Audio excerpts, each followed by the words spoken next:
about how amazing someone in your family is, a reminder to tell them.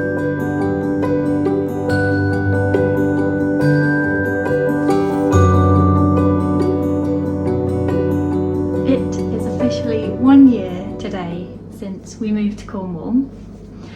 I want to make this vlog everything in my life that I dreamt of before moving here. I want all of it in this vlog. So recipes, flowers, a garden, exploring. I'm excited. I never celebrate dates. Like Ollie and I often forget our anniversary until after it's happened and then we're like, whoops. But I want to celebrate this because it is a dream that my family have had for generations and I've been able to do it, so it's worth celebrating and I'm going to. So let's go ahead. I harvested Harvest Festival fruits and vegetables. I harvest these from the garden. If you don't know that song, then add it to your playlist ASAP. Yes, very proud of that. Got some shallots. I'm trying to cook in season because obviously summer's a very, very lovely time for in season vegetables, so let's make something new that I've never made before actually. I've got a pudding I'm gonna make later. It's one of my favourites. Good old traditional English pudding. I wanted to make a summery light dinner with my harvested tomatoes from the garden, so I thought what could be quite nice is like a summer puff pastry tart. So what we did was pop the tomatoes into a roasting dish and also added some olive oil and honey and shallots into another roasting dish. I think the important thing with the tart is to roast them in advance so that all the desired flavour and texture is achieved before putting it on the pastry. Otherwise you might burn the pastry trying to get your vegetables to the best stage, I guess. I made the most delicious side salad. I would say it's probably not the best match for the tart, but then I didn't want to waste things I had in the fridge that were really ripe. So in this salad I had chickpeas from boiled beans, so I just rinsed off the broth that they sit in. I added some lime, diced red pepper, a little bit of frozen mango. Also had half of an avocado, and I think I used one peach as well because peaches are so lovely at the moment. If you love a refreshing salad that isn't full of leaves, then I would definitely recommend this. I topped it with some chili flakes just to tie in the lime juice. It was really delicious, high in protein, so that's really helpful as well. Nothing beats making your own pastry, so I won't be buying this again. The ingredients list is really not great, but I did pop my fork all over it. Then I added a little bit of roux, which is a garlic and herb cheese, but I didn't have much. If I had more, I would have used more, definitely. That would be so lovely, but I didn't have enough, sadly. But I would love to try it again with more of this because that wasn't enough, but it was still good regardless. Then I added my roasted tomatoes. I think I had them in the oven for probably 15 minutes at 200, but I would just keep an eye on it and just go based off of how soggy or charred they look like they're going. You obviously don't want them to be really, really, really way too cooked, but they can be mostly ready. And then I added some basil from the garden and my shallots as well. Some more chili flakes, why not? And I also added some pomegranate molasses, but that's totally not necessary, wouldn't worry about that. And then I just folded the edges over. I really do love how puff pastry goes golden, and the sides are always the most delicious part, I think. So I did push some of the tomatoes that got caught under the crust, I pushed them back out. And then I topped it with some parmesan because why not? If you had more of the garlic and herb cheese, you wouldn't need any parmesan. And then I just brushed the pastry with a little bit of milk. I guess based on your pastry recipe, that's how long you should cook it for, but I would say around 20 minutes to 25 minutes is probably what you need to do. I think I did 20 minutes.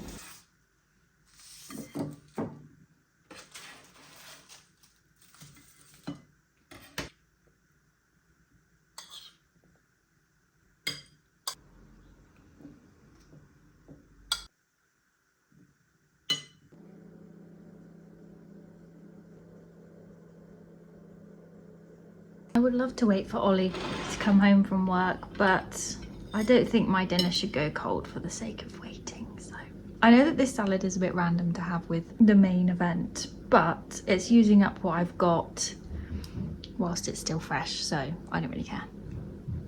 In future, I'll make the puff pastry myself, I think, but I had some in the freezer, so I thought I should just use it.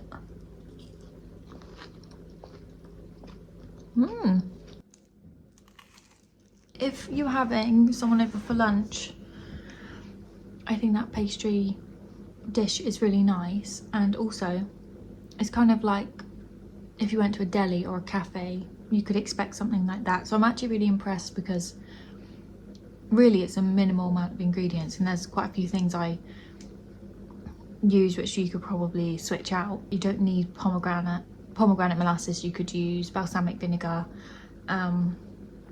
You don't need honey. For the shallots, you could just wait a bit longer for them to caramelize. But yeah, it's kind of like, I would not be disappointed if I paid for that. Next up is a recipe that I absolutely love. It feels so nostalgic, so British. It's known as Eve's pudding sometimes, but I think that can look different for different people. I got this recipe out of a Rick Stein's Quick Suppers book, which I really think is a great book for the easy puddings, because I would say I'm not a natural when it comes to baking and making puddings. I definitely am getting better the more I've practiced, but I'm more of a cook and figure it out, whereas puddings you have to be more accurate.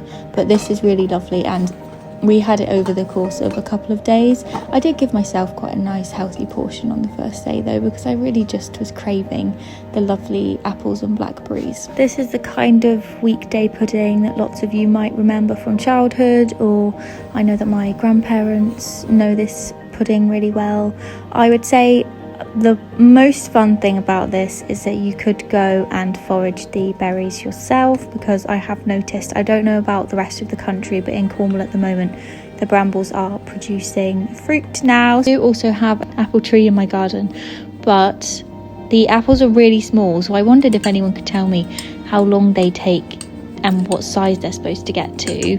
I did go and look at my plums, and all of them had fallen on the floor and there were none left, so I definitely left that too long. Maybe some more will come though over the rest of the summer. If you're interested in making this yourself, I believe I could just take a photo of the recipe book page and then pop it on my post section on YouTube, so do let me know if you fancy it.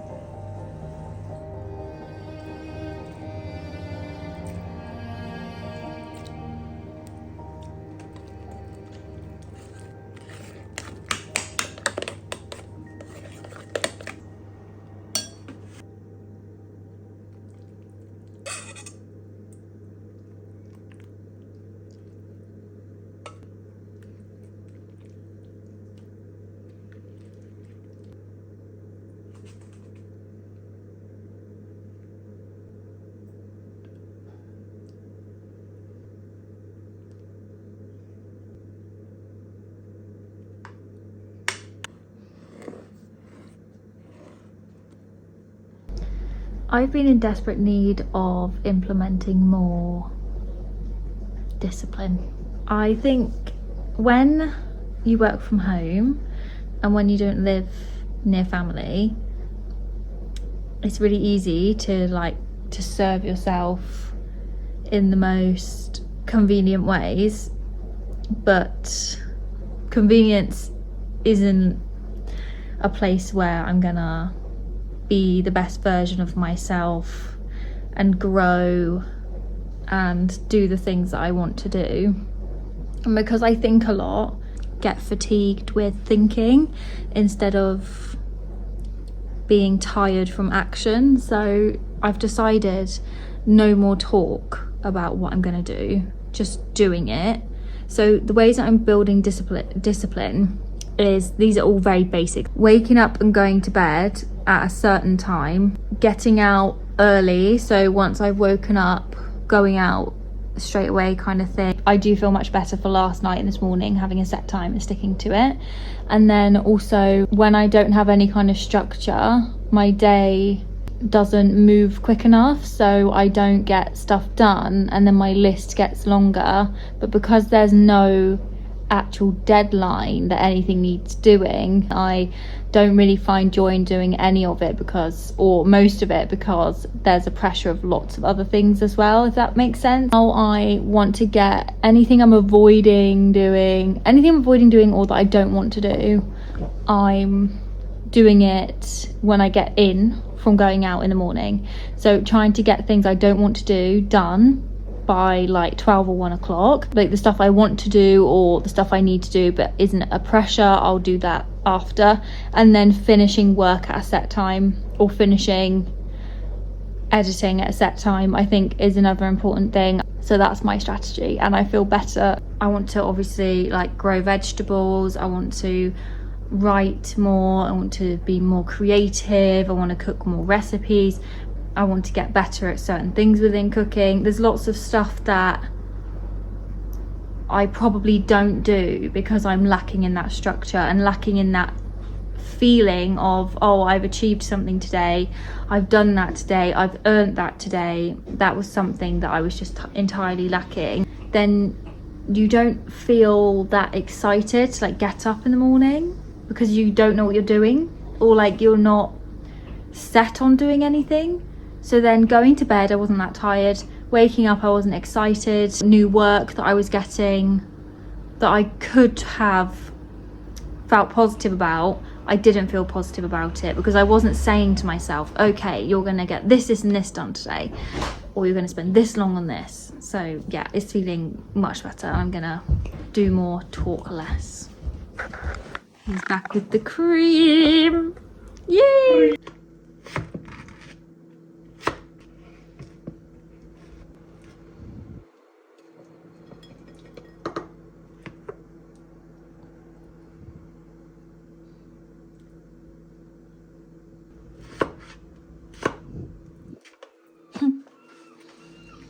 You could also have this with custard, whether that's warm or cold. Let me know what you would have it with actually, because I always go for cream, but I do like a bit of custard. This made me fancy trifle because my nan makes a delicious trifle at Christmas time, and I might ask her for the recipe and make it.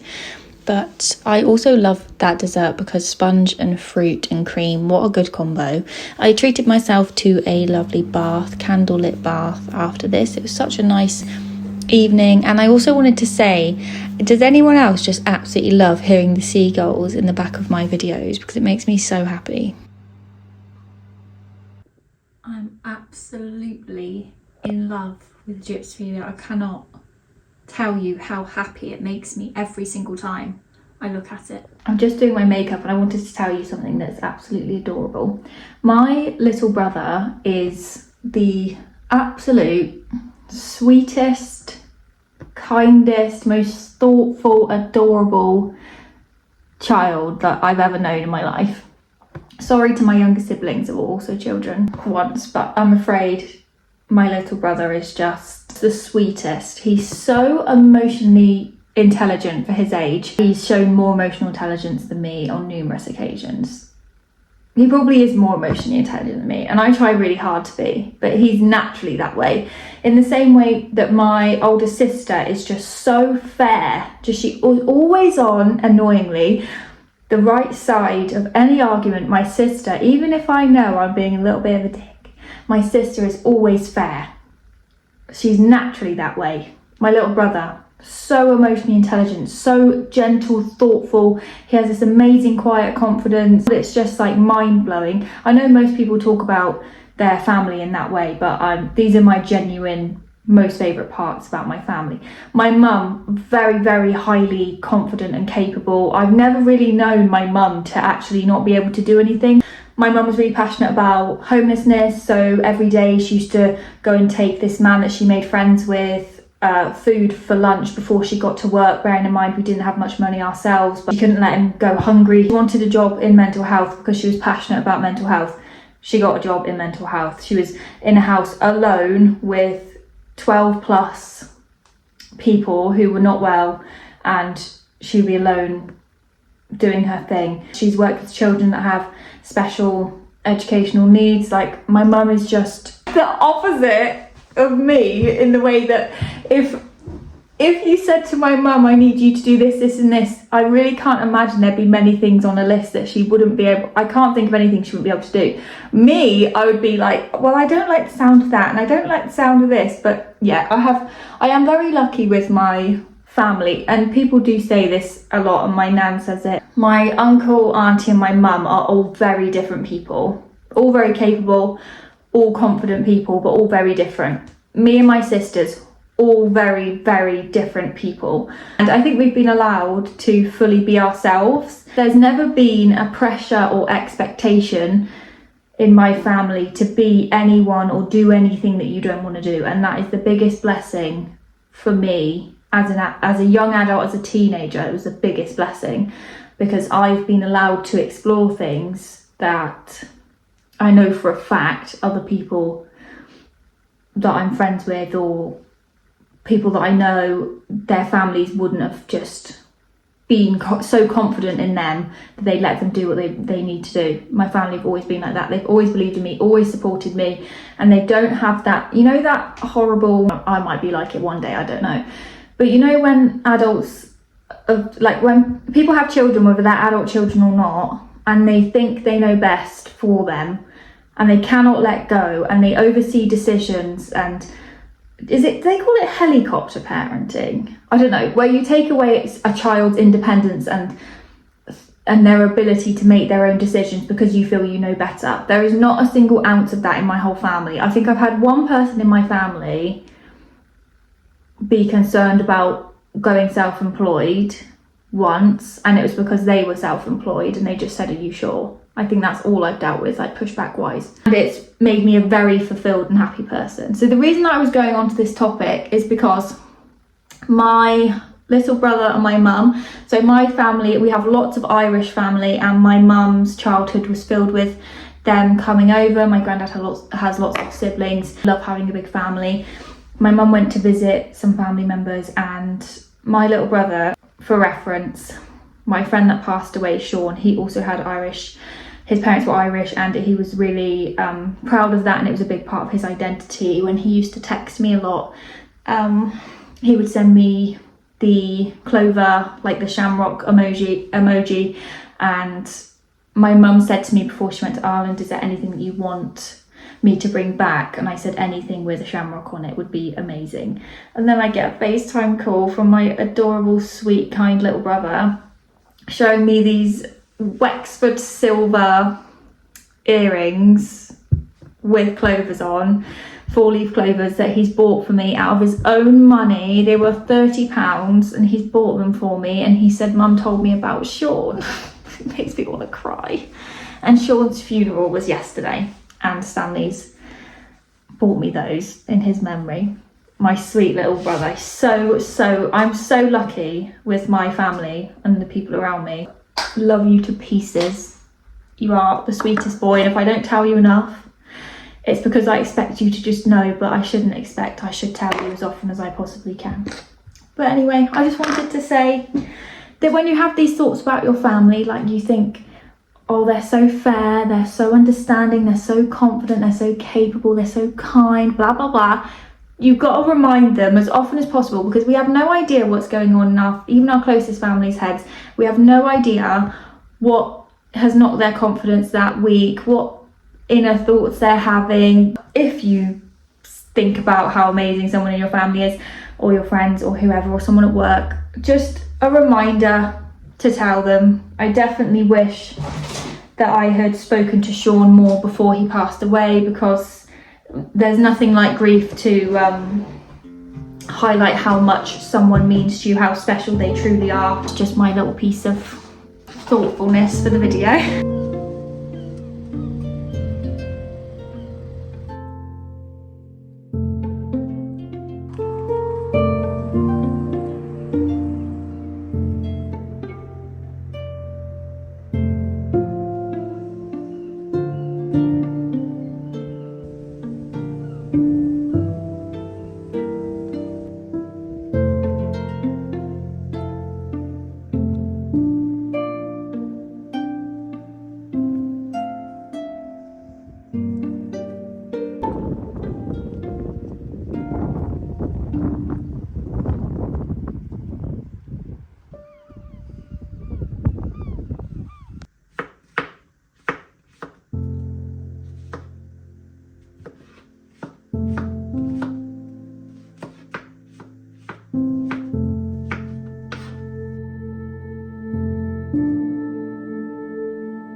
Creamy mushroom pasta was absolutely delicious and very, very easy to do.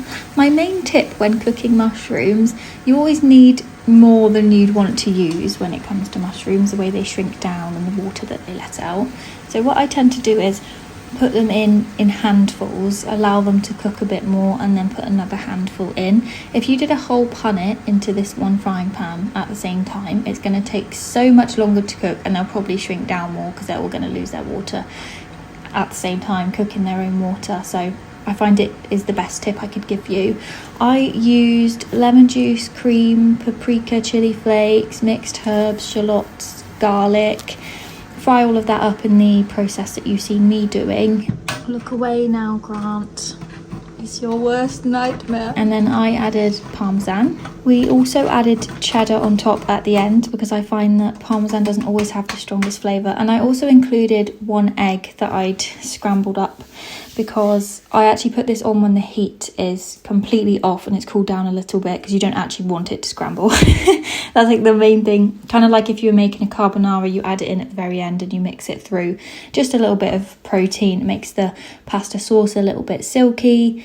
But if you're not confident doing that, then you can leave it out. I just think it's a nice addition for the silkiness. And I also added some basil from the garden, and I added some peas for a bit of protein, but Ollie's not a fan of peas, so I just kept them for myself.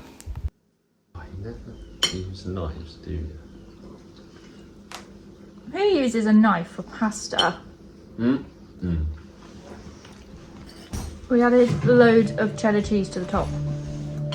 Parmesan just isn't enough when you love cheddar. So my mum loves Desert Island discs and she recommends it all the time to listen to it. So a couple of times I've gone on there and not picked the right person, and then actually I saw Billie Piper had done one.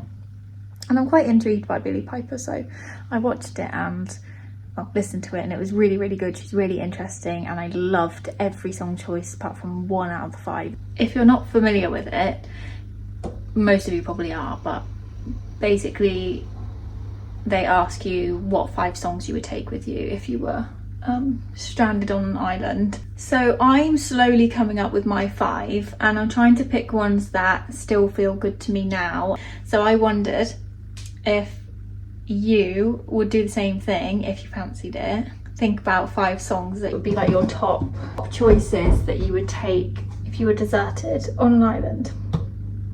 I will share mine in another video because there's a couple I'm not sure on. I was thinking what could be nice is making a playlist on YouTube of all of everyone who comments favourite songs. It's up to 5. I don't really want more than 5 because then if you start doing more than 5, then I feel that the choices aren't as profound. So I'm max 5, but you can do less, of course. But do let me know what your 5 songs you couldn't live without would be, and then hopefully I'll get enough comments to make a playlist. But I'll probably ask my mum, Ollie, put mine in there, and then that already nearly makes a playlist, and then you can play it if you want to listen to other people's favourite songs, because sometimes I listen to songs and I'm like, I cannot imagine life if I hadn't have found this song, and I think that's a scary thought sometimes. Like I love the Waterboys, and I was listening to Trumpets by them the other day, and I love lots of their music, but I would say The Pan Within is my top favourite of theirs. But then when I heard Trumpets, I thought, wow, that's a contender. So also I get a bit uninspired with looking for music now. I think because when I was younger I did it on YouTube, the suggestions were really relevant, but on Spotify the algorithm I don't like that much. But I do find Spotify really helpful, but I'll make the playlist on YouTube because that's where we are. So yeah. If you wouldn't mind, get to it. I'm just getting my chicken nuggets out the oven. I hope you enjoyed the video. I think this is it from me. Sorry there wasn't a ton of Cornwall in there, but who doesn't love a sunset? And I hope you enjoyed the cooking and the vibes. I enjoyed this video. It felt very relaxed. Lots of love. Bye.